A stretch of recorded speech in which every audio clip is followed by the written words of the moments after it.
धोती पहना एक हाथ में पिटा, 10 हाथ का धोती पहना एक हाथ में पिटा, एक हाथ में पानी पिया एक हाथ का बेटा पिता दे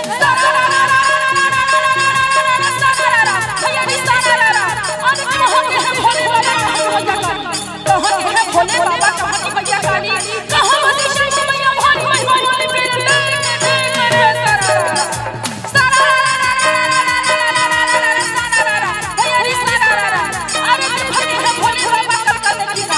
अरे भर के है भोले बाबा कब करने की काली भन्ना मती शंकर मैया भारी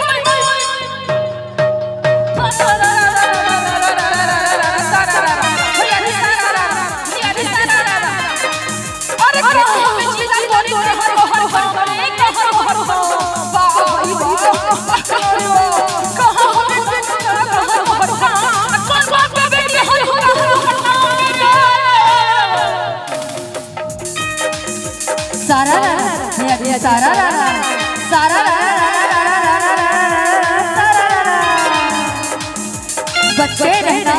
नैना कटा बच्चे रहना नैना कटा वरना गिर जाएगी बिहार सरकार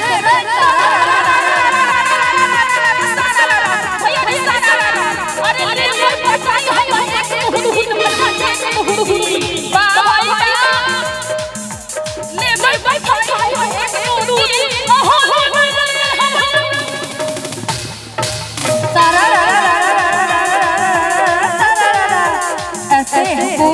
बहलाना ऐसे तो हमको बहलाना बच्चे नहीं हुए बहलाना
समाप्त है